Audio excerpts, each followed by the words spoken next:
on, AFC? My name's Kyle Rice, and we have just finished up our series on the life of Abraham, and so now we are going to move into a new series, a different series for the rest of the semester that we're going to be talking about.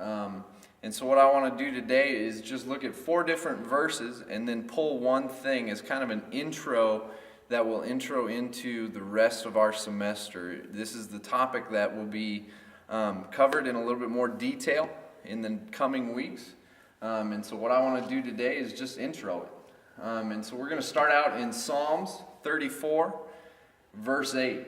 And it says this. It says, "Oh, taste and see that the Lord is good.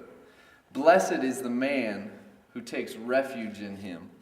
Okay, and so what I want us to do is remember all these verses, because these verses are just going to come one right after another, and then we're going to get down to the thought. So keeping that in mind, we turn over to Isaiah 55, verse 2, and it says this: "Why do you spend your money for that which is not bread, and your labor for that which does not satisfy?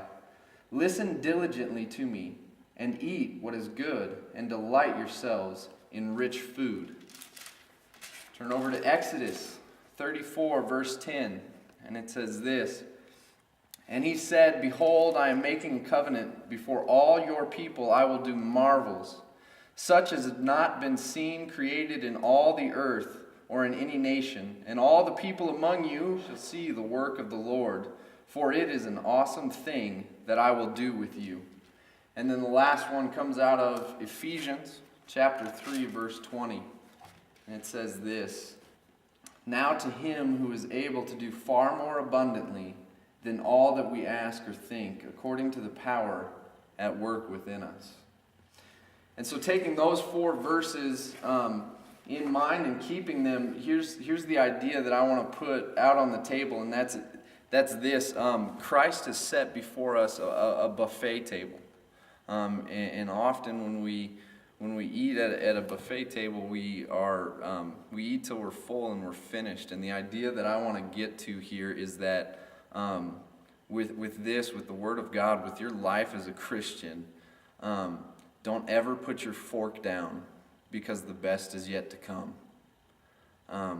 And so what we're going to be moving into, what we're going to be talking about these next couple of weeks is more.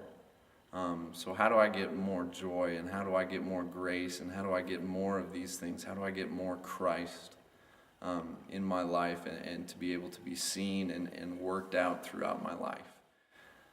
And so that's what we're going to be doing. And so I hope you guys have a great week. It was good to talk with you, and we will see you this week.